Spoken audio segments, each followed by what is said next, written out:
बीते दिनों इंदिरा गांधी राष्ट्रीय कला केंद्र के प्रांगण में संपूर्ण अयोध्या नगरी उतर आई थी।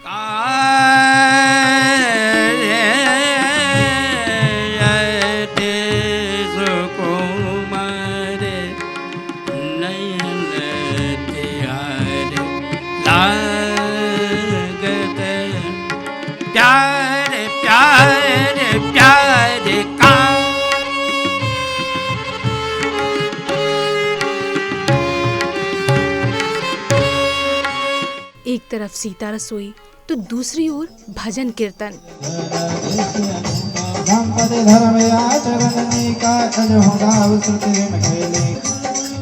श्री राम के रंग में संपूर्ण परिसर रंग गया था। अवसर था अयोध्या पर्व के आयोजन का।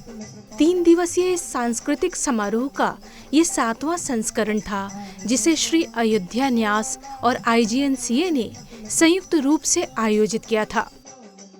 11 अप्रैल को इस समारोह का उद्घाटन हुआ। उद्घाटन समारोह को गीता मनीषी महामंडलेश्वर ज्ञानानंद जी महाराज, अयोध्या के मणिराम दास छावनी के महंत कमल नयन दास जी महाराज, IGNCA के अध्यक्ष राम बहादुर राय, जम्मू और कश्मीर के उपराज्यपाल मनोज सिन्हा, सुप्रसिद्ध चित्रकार वासुदेव कामत और अयोध्या के पूर्व सांसद लल्लू सिंह ने संबोधित किया।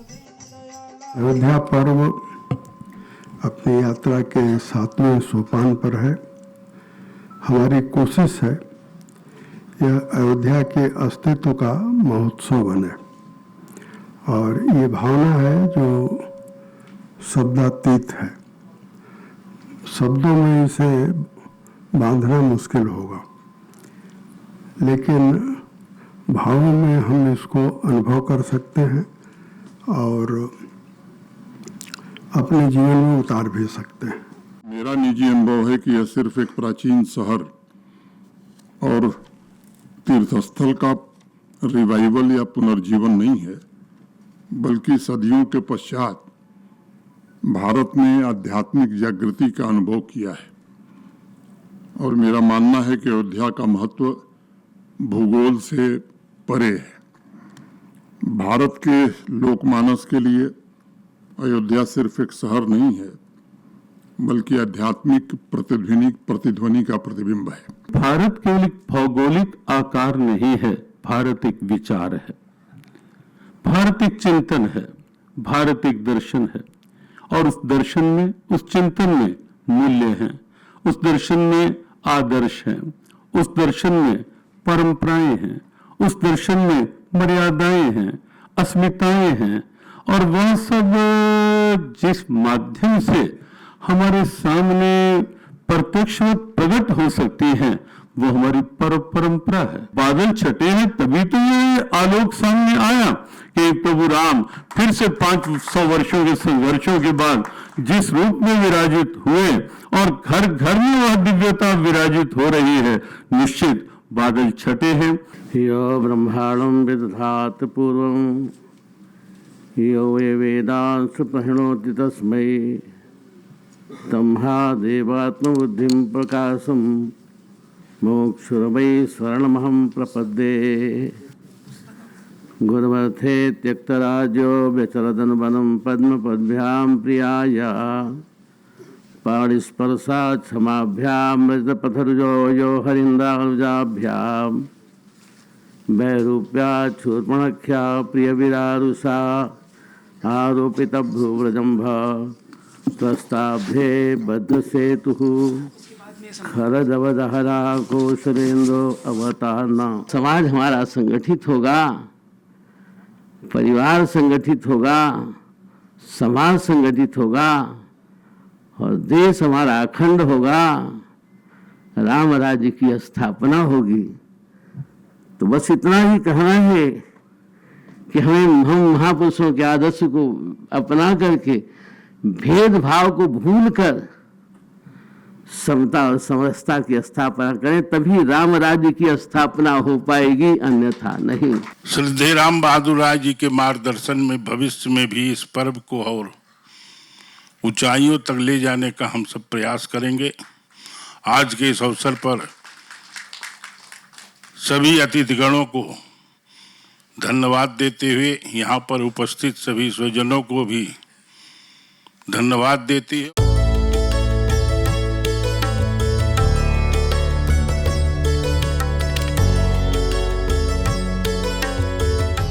उद्घाटन समारोह में समाज को जागृत करने वाली 4 प्रेरक पुस्तकों का विमोचन किया गया। एक पत्रिका का भी विमोचन किया गया। समारोह के दौरान चित्रकार पद्मश्री वासुदेव कामत को सम्मानित किया गया।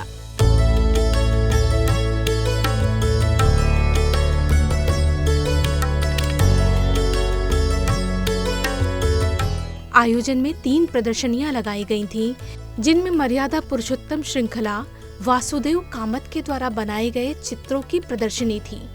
इसके अलावा वाल्मीकि रामायण और बड़ी है अयोध्या नाम से भी प्रदर्शनी लगाई गई थी।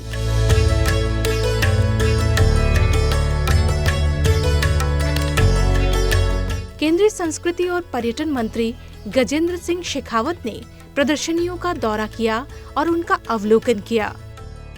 भगवान श्री राम के चरित्र, जिसने भारतीय मनीषा और भारतीय चेतना में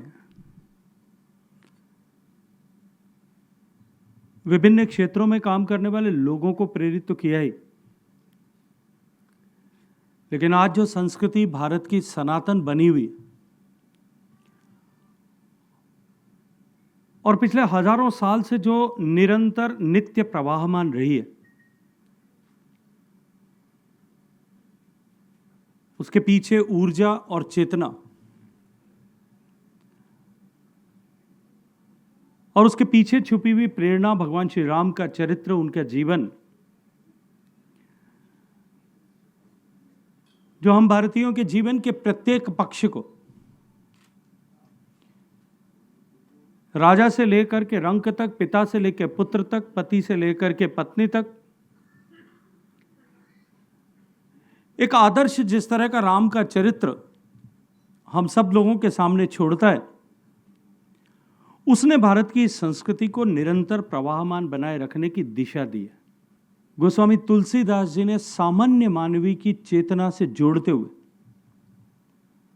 सामान्य मानवी की भाषा में जो रामचरितमानस का लेखन किया, जो सृजन किया, मैं पूरी जिम्मेदारी के साथ में इस अयोध्या पर्व पर, इस मंच पर खड़े होकर के कह सकता हूं कि सनातन संस्कृति को सनातन बनाए रखने में उस रामचरितमानस ने बहुत बड़ा योगदान किया। भगवान राम के चरित्र और उसके जीवन के आदर्श को सामान्य मानवी के जीवन से जोड़ने का काम जिस तरह से रामचरितमानस ने किया और भारत के इस महान संस्कृति के पदचिन्हों को, उसके बाद में लिखी हुई जितनी रामायण होगी, चाहे कंबन की लिखी हुई रामायण होगी या अन्य भाषाओं में जितनी रामचरितमानस या रामकथाओं का सृजन और लेखन किया गया होगा, भारत और भारत की संस्कृति का प्रादुर्भाव, भारत के सांस्कृतिक पदचिन्ह दुनिया में जिस किसी भी कोने में पहुंचे, उसका प्रथम सूत्र जो है भगवान श्री राम का चरित्र और बाबा तुलसीदास की रची हुई रामचरितमानस थी।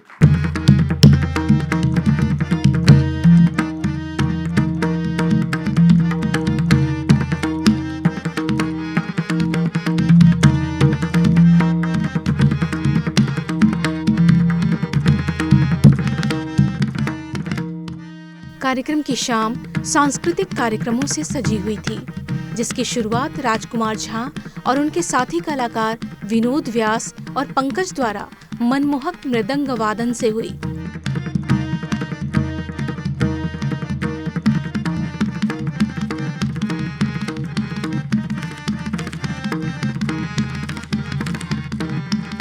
पखावज बजाता हूँ और स्वामी पागलदास जी का शिष्य हूँ। अयोध्या से आया हूँ और यहाँ में ये पखावज बहुत ही आदि वाद्य है। इसकी चर्चा भागवत में भी आई है, रामायण में भी आई है। इसे मंगल वाद्य कहा गया है। तो आज उस मंगल वाद्य पर आदि वाद्य को मैं आदि ताल से प्रारंभ करूँगा और आदि ताल बजाऊँगा।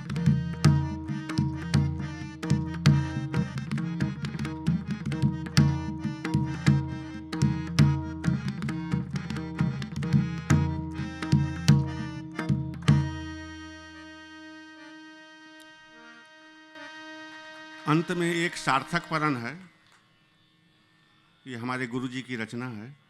इसमें लगभग में जितने भी शब्द हैं सब लगभग में तबला और पखावज के ही शब्द हैं, लेकिन इसमें ऐसा सामंजस्य कर दिया गया है कि इसमें भावार्थ निकल आया है। नगदेत, इसको करने से ये क्या देता है? नगदेत धन गुण तक देत, दानी बना देता है और धनी बना देता है। नगदेत धन गुण तक देत, और क्या देता है? दानी धनी कृति कर देत, दानी बना देता है, धनी बना देता है और यश फैला देता है। दानी धनी कृति कर देत, लेकिन कब? तनक तनक धुन धर धर गाते, जब थोड़ा थोड़ा सा गुण गाएंगे। तो किसकी गुण गाएंगे? तो गंगाधर गुण गण की गाथा, गंगा को जो धारण करने वाले हमारे शंकर भगवान हैं, जब उनकी गाथा गाएंगे हम तो करेंगे क्या? दिन दिन ताकि कटत कोट कटुता, जो कटता रूपी पाप हमारे हृदय में भरा हुआ है वो दिन दिन काटेंगे। नग देत धन गुण तक देत, दानी धनी कृति कर देत, तनक तनक धुन धर धर गाते, गंगाधर गुण गण की गाथा। दिन दिन ताक कटत कोट कटुता, दिन दिन ताकि कटत कोट कटुता, दिन दिन ताकि कटत कोट कटुता। जो कटता रूपी पाप है वो शंकर भगवान ने दिन काटते हैं। इसको पखावज के साथ में सुने। नग देत धन गुण तक देत, दानी धने कृति कर देत, तनक तनक धुन धर धर गाते, गंगाधर गुण गण की गाथा। दिन दिन ताकि कटत कोट कटुता, दिन दिन ताकि कटत कोट कटुता, दिन दिन ताकि कटत कोट कटुता। अंत में हम अयोध्या से आए हैं, ये भी हमारे गुरुजी की ही रचना है। राज्याभिषेक परन, जब हमारे प्रभु श्री रामचंद्र जी जंगल गए हैं, रावण का वध किए हैं, विभीषण जी को राज दे करके और अयोध्या वापस आए हैं, उसी समय का ये वर्णन है। 33 कोट देवता भी आए हैं, सब जितने भी हैं सब देवी देवता सब वहाँ उपस्थित हैं। नारद जी आए हैं, शंकर भगवान आए हैं, ब्रह्मा जी अपने चारों मुख से वेद का उच्चारण कर रहे हैं भगवान के राज्याभिषेक के समय में। इसी का इस परन में वर्णन है। अवधपुरी गदिगनधा गदिगन राजत सिंहासन, रघुभूषण जनक लली संग रुचिर बनी, चमकत चंद प्रभासी ज्योत विकासी खासी, कंदर्प दर्प दमनी, छत्र मुकुट सिर शोहे, सुत कुंडल मन मोहे दृग्जोहे, सकल देवगण अरु गंगाधर, डिमक डिमक डिम डमरु दिमक डिम धुमकृत धुमकृत धुमकृत धुमत गदिगंधा, नारिदाद गुण गावत बीन बजावत, नृतत किन्नर ताम तगिथे दिग्दिदा दिग्दिदा तदिगिदा दिगिदा दिगिथे, चंचरीक चरण कमल चापत कपि के हरि प्रमुदित जनगण सुफल भयो दीर्घ निरखत, सिया राम की झांकी झांकी झांकी धा, सिया राम की झांकी झांकी झांकी धा, सिया राम की झांकी झांकी झांकी धा। यदि हम प्रभु सिया रामचंद्र जी की झांकी अपने हृदय में धारण करेंगे तो ये पक्का है, ये कटु सत्य है कि जरूर हमारा पाप कटेगा और मेरा उद्धार होगा। पखावज के साथ सुने। अवधपुरी गदिगनधा गदिगन राजत सिंहासन, रघुभूषण जनक लली संग रुचिर बनी, चमकत चंद्र प्रभासी ज्योत विकासी खासी, कंदर्प दर्प दमनी, छत्र मुकुट सिर शोहे, सुध कुंडल मन दोहे दृग्जोहे, सकल देवगण अर गंगाधर, डिमक डिमक डिम डमरु डिमक डिम धुमकृत धुमकृत धुमकृत धुमकृत गंधा, नारिदाद गुण बीन बजावत, नृतत किन्नर ताम दिग्दिदा दिग्दिदा दिग्दिदा दिग्दिदा दिग्दिदा, चंचरीक चरण कमल चापत कवि के हरि जनगण सुफल दुफल भयो दृग निरखत, सिया राम की झांकी झांकी झांकी धा, सिया राम की झांकी झांकी झांकी धा, सिया राम की झांकी झांकी झांकी धा। हम अयोध्या वासी हैं और हमारे यहाँ राम जन्मे थे और उनका आज की जो नई जनरेशन है उनको उनके बारे में उतनी नॉलेज नहीं थी कि वो है क्या, उनका कार्य क्या था, उनका त्याग क्या था समाज के लिए। तो ये मुझे बहुत अच्छा लग रहा है कि आज श्री राम को हर बच्चे के मुख पे श्री राम का नारा है। ये बहुत अच्छा लग रहा है सुन के। समारोह के दूसरे दिन महत्वपूर्ण विषयों पर संगोष्ठी का आयोजन किया गया था। भारतीय संस्कृति में शायद ही ऐसी कोई चीज़ हो, ऐसी कोई विशेषता हो, ऐसा कोई उसका स्वरूप छूटा हो जिसे तुलसीदास ने अपनी कविता में व्यक्त करने की कोशिश न की हो। इसलिए अपनी जब कविता का वे प्रारंभ करते हैं, शुरुआत करते हैं, उसका तना बना बुनते हैं तुलसीदास जी, तो वे कविता के बारे में जो जागतिक और शास्त्रीय धारणाएं हैं थोड़ा उनका जिक्र करते हैं और वे कहते हैं कि आखर अर्थ अलंकृति नाना, छंद प्रबंध अनेक विधाना। तो कविता के बहुत से गुण हैं, बहुत सी कसौटियाँ हैं, बहुत सी योग्यताएं हैं, लेकिन तुलसीदास साफ साफ कहते हैं और विनम्रता के कारण केवल नहीं कहते हैं, पूरी ईमानदारी से कहते हैं कि कवि के विनोद एक नहीं मोरे, सत्य कहों लिखी कागज कोरे। वो बात क्या है? वो बात तुलसीदास को समझना हो सकता है और एक नवाचार का विषय हो सकता है। मैं पूर्वोत्तर में काम करता हूँ, पूर्वोत्तर बोले तो ईशान क्षेत्र में काम करता हूँ। जब भक्ति की बात आती है तो अगर आप पूरे पूर्वोत्तर को देखें तो भक्ति समाज साध्य हो, समाज केंद्रित हो, इसके लिए प्रदर्शनकारी कलाओं की मदद ली गई। यानी भावना, अंकिया, ओजापाली, जो असम की विधाएं हैं, उनमें राम कथा और कृष्ण कथा आई है। तुलसीदास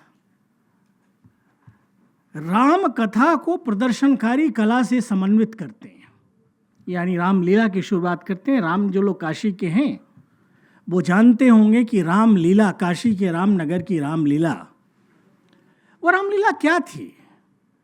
भक्ति को जनोन्मुख बनाना और भक्ति को समाज सापेक्ष और समाज साध्य और समाज उपलब्ध बनाना, यह नवाचार है। भक्ति आश्रमों से, मठों से, मंदिरों से बाहर निकलती है और लीला के माध्यम से लोगों के बीच आती है। हमारे यहाँ कहा गया है, आचार्यों ने कहा है, संस्क्रियते मानवः अनया इति संस्कृति।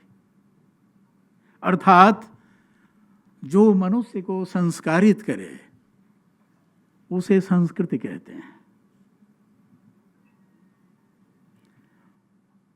और संस्कृति व्यवहारिक रूप में संस्कार समुच्चय को कहा जाता है। उसमें घर है, परिवार है, समाज है, संबंध है, व्यवस्था है। ये पूरे तंत्र को, पूरे सरंजाम को एक समुच्चय में बांधने वाली जो शक्ति है, जो वृत्ति है, वो संस्कृति है। और तुलसीदास ने जो स्वयं रामचरितमानस लिखते हैं, या रामचरितमानस के अलावा जो उनके 12 अन्य प्रामाणिक ग्रंथ हैं,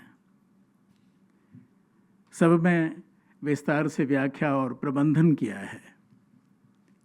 और आपको ये अच्छी तरह से पता है, आप जानते हैं कि तुलसीदास का राम राज्य केवल रामचरितमानस के उत्तरकांड में नहीं है।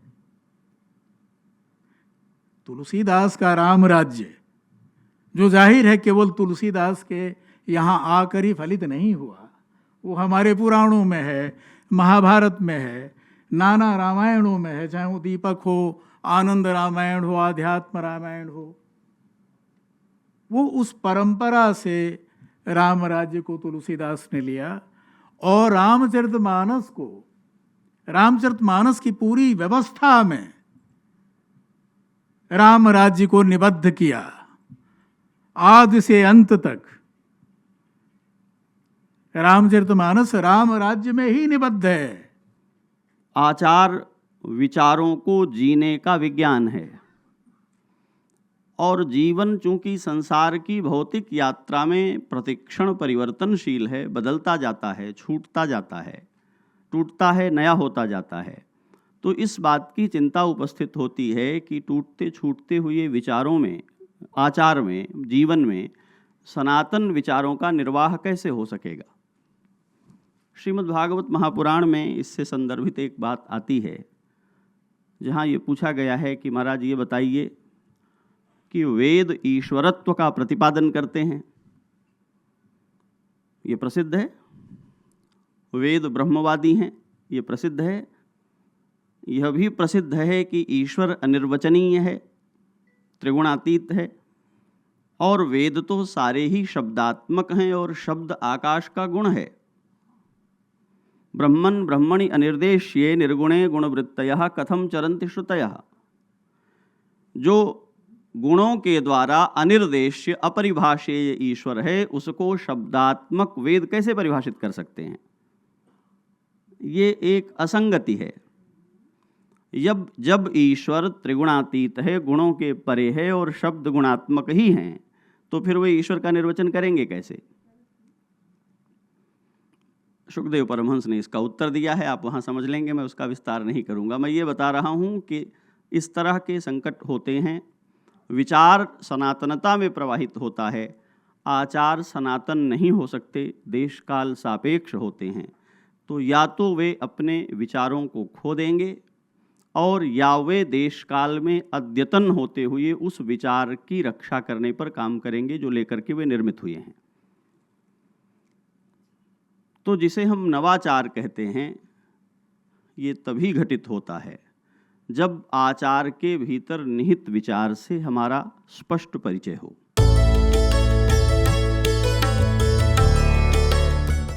भारतीय संस्कृति के नवाचार में गोस्वामी तुलसीदास जी का योगदान विषय पर आयोजित संगोष्ठी में विद्वानों के विचारों ने दर्शकों को गोस्वामी तुलसीदास जी के लेखन को समझने के लिए एक नई दृष्टि दी। ये जो अयोध्या पर्व का कार्यक्रम है 2025 का, ये बहुत ही सार्थक रहा है।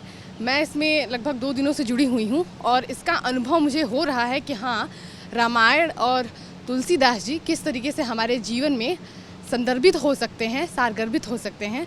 आज का जो कार्यक्रम रहा उसमें मिथिलेश नंदिनी सर जी ने अपनी बात को रखा था और वो निश्चित तौर से बहुत ही ज़्यादा प्रभावी था। राम के और रामायण के अलग अलग रूपों के बारे में, अलग अलग चीज़ों के बारे में जो नया रूप लेकर के आए हुए थे मिथिलेश नंदिनी जी, वो निश्चित तौर से देखने लायक था। साथ ही मंदिरों के प्रबंधन पे जो बात चल रही थी, तो मैं इलाहाबाद विश्वविद्यालय से भी हूँ, तो वहाँ पे मैंने देखा है कि मंदिरों में और कुंभ में लगातार मंदिरों ने, पंडितों ने और वो जो पूरी व्यवस्था होती है किस हिसाब से उन्होंने प्रबंधन किया था, तो हाँ, इस चीज़ को सुन करके, देख करके बहुत अच्छा लग रहा है। भारतीय संस्कृति के उत्थान में तुलसीदास जी की भूमिका पर यह विषय था। बहुत अच्छे वक्ताओं ने बोला। आदरणीय पूज्य महंत मिथिलेश नंदिनी सर जी ने जिस तरीके से उद्बोधन दिया और उन्होंने तुलसीदास जी का नवाचार के विषय में बताया कि भारतीय संस्कृति में किस तरीके से गोस्वामी तुलसीदास जी ने नए नए नवाचार प्रस्तुत किए हैं, जिनके माध्यम से भारतीय संस्कृति का एक सुसंगठित रूप से विकास हो सका है। 3 दिवसीय यह सांस्कृतिक उत्सव श्रद्धा, परंपरा और प्रवचन का संगम था। इस आयोजन में देश भर के संत, सांस्कृतिक विचारक, नेता, विद्वान और कलाकार एक साथ उपस्थित थे। लोगों ने भी इस आयोजन को काफी सराहा। इससे जो है समाज के लोगों को जागृति मिलेगी, समाज के लोगों को कुछ सीखने का अवसर प्रदान होगा, इससे सीख हमको मिलेगा। लोग अपने आप को गौरवान्वित महसूस कर रहे हैं कि हम अयोध्या के बारे में चर्चा कर रहे हैं, ये अपने आप में बड़ी बात है। मंदिर की जब बात आती है तो लोग सोचते हैं मंदिर केवल पूजा पाठ की जगह है और केवल वहाँ जाना है, एक मंदिर में प्रसाद चढ़ाना है, कुछ श्लोक सुनने हैं, कुछ पुजारियों से मिलना है, जबकि ऐसा नहीं रहा है। पुरातन काल से ही मंदिर हमारी संस्कृति की रक्षा का केंद्र रहे हैं। मंदिरों में लोगों को शिक्षा के बारे में बताया जाता था, लोगों को अपनी संस्कृति के बारे में जागरूक किया जाता था और मंदिरों ने इस संस्कृति को बचाने में बहुत बड़ी भूमिका निभाई है। भगवान राम का आदर्श क्या था, उनका चरित्र क्या था, उनका व्यक्तित्व क्या था, उसी के पथ चिन्हों पर हम लोग चलें, ऐसा हम लोगों का प्रयास है। इसलिए इस कार्यक्रम को सांसद जी ने कहा कि इसको अयोध्या से निकल करके हमको और भी प्रांतों और देशों में करना चाहिए, प्रदेशों में करना चाहिए। उसी कड़ी में दिल्ली में हो रहा है। अभी ईश्वर ने चाहा तो आगे और प्लानिंग है, इसको और प्रांतों में इस अयोध्या पर्व को हम लोग ले जाएंगे, ऐसा हम लोगों का प्रयास है।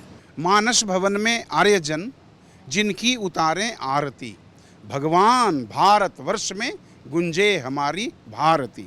राम तुम्हारा वृत्त स्वयं ही काव्य है, कोई कवि बन जाए सहज संभाव्य है। राष्ट्र कवि मैथिली शरण गुप्त की पंक्तियां हैं। अयोध्या, राम, रामायण ये भारतवर्ष के राष्ट्रीय प्रतिमान हैं। मर्यादा पुरुषोत्तम राम का जो व्यक्तित्व है वो भारतीय राष्ट्रीयता का प्रतिमान, जिसे एम्बॉडीमेंट कहा जाता है, तो वो एक एम्बॉडीमेंट है। राम का जो संपूर्ण जीवन है उसमें भारतीय जो मूल्य हैं उसको चरम उत्कर्ष प्रदान किया गया है। अयोध्या पर्व 2025 भारतीय कला, आध्यात्मिकता और मूल्यों को पुनर्जीवित करने का एक अनूठा प्रयास था, जिसे IGNCA और श्री अयोध्या न्यास के सहयोग से राजधानी में साकार किया गया। यह उत्सव रामायण और तुलसीदास के छंदों के माध्यम से भारतीय लोकाचार की जड़ों को पुनर्जीवित करने का प्रयास था। कार्यक्रम का समापन 13 अप्रैल को हुआ। ये विचार की जो गंगा इस कार्यक्रम के माध्यम से बह रही है, वो हमारे आज के वर्तमान के परिप्रेक्ष्य में हमें संजीवनी का काम करेगी, हमें जीवन जीने की और गर्व के साथ सीना उठा करके चलने की और ये हौसला अफजाई का काम ये पर्व और इनके विद्वान हमको करा रहे हैं। इसके पीछे अपना एक उद्देश्य है, एक ध्येय है, एक लक्ष्य है। उस लक्ष्य की ओर हम उत्तरोत्तर बढ़ते चलें और हिम्मत के साथ बढ़ चलें और उसका व्याप और बढ़ता चले। वह चित्र बनाते समय कहीं कोई गलती नहीं हुआ, कहीं कोई मुझे रबर लगाने की ज़रूरत नहीं पड़ी और ऐसा महसूस हुआ कि कोई मेरा हाथ पकड़ करके बनवा रहा हो और मात्र 2 घंटे में वो चित्र बन करके तैयार हो गया।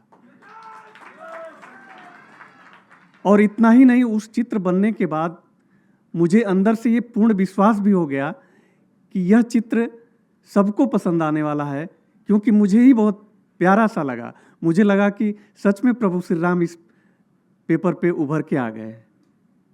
और वह चित्र मैंने व्हाट्सएप के द्वारा भेजा कमेटी में। वहाँ से पुनः फ़ोन आया माननीय चंपत राय जी और सब लोगों का कि सुनील जी, आपका वो चित्र जो है कमेटी ने पसंद किया है। और मुझे ओरिजिनल चित्र के साथ पुनः बुलाया गया ये त्रिमूर्ति के सामने। प्रधानमंत्री जो म्यूज़ियम है वहाँ पे मीटिंग हुआ, तो वहाँ और भी 2 चित्रकार आए थे। पुनः सबके साथ पूरी कमेटी बैठी हुई थी। माननीय गोविंद देव गिरी जी महाराज थे, माननीय चंपत राय जी थे, माननीय सच्चिदानंद जोशी जी थे, माननीय यतीन्द्र मिश्रा जी भी थे वहाँ के अयोध्या नरेश। सभी चित्रकारों से पूछा गया कि आप कैसे कल्पना करके बनाए, कैसे। यहाँ भी बताया गया कि मेरी कल्पना थी। मैंने वहाँ बताया कि ये मेरी कल्पना नहीं है, वास्तव में कोई चित्र और ईश्वर का चित्र बनाया हुआ वो किसी कला साधक की भावना होती है, वो कल्पना नहीं होती है। 2-3 चीज़ें बहुत ज़रूरी हैं। एक तो श्री राम को डेडिकेटेड एक रिपोजिटरी, जिसमें कि जितनी भी इस तरह की, क्योंकि ये तो कुछ रामलीलाओं का हमने डॉक्यूमेंटेशन किया है, लेकिन देश के हर कोने में हर जगह एक विभिन्न रूप में रामलीला होती है। तो हमारी आने वाली पीढ़ी के लिए उन सारी रामलीलाओं का डॉक्यूमेंटेशन करके और उसकी एक ऑनलाइन रिपोजिटरी बनाई जाए, क्योंकि कहीं पर भी अगर फिजिकली कोई चीज़ अवेलेबल रही है, तो चाहे वो अयोध्या हो या दिल्ली हो, एक लिमिटेड लोग ही उसको देख सकते हैं। लेकिन अगर उसको ऑनलाइन रिपोजिटरी के तौर पे तैयार किया जाए तो पूरे विश्व में उसकी रीच होगी। हजारी प्रसाद द्विवेदी की बाणभट्ट की आत्मकथा आप पढ़ेंगे, क्योंकि मैं भाषा विज्ञान का व्यक्ति रहा, उसमें वो हूँ। तो महाराज राम ने वो आदर्श दिखाया कि लंका में जाने के युद्ध के पहले किसकी स्थापना कर रहे हैं? शिव की। शिव कल्याणकारी देवता हैं, सत्यम शिवम सुंदरम। ये राम ने वहाँ पर शिव को स्थापित किया, रामेश्वरम, जिसका बना रामेश्वरम। तो रामेश्वरम की स्थापना किसने की? रावण को आचार्य बनाया, ये देखिए आप।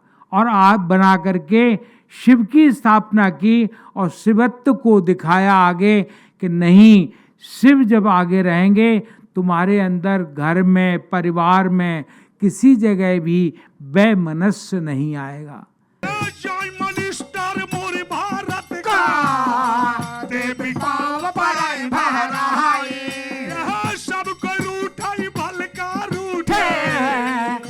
रूठ जाए संसार,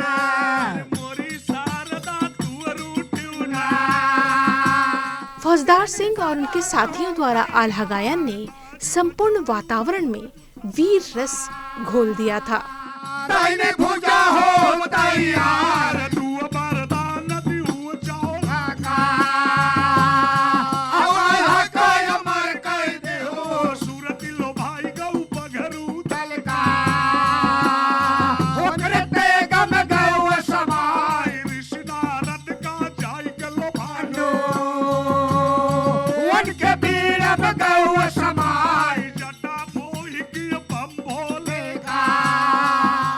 इसी के साथ कार्यक्रम का समापन हुआ।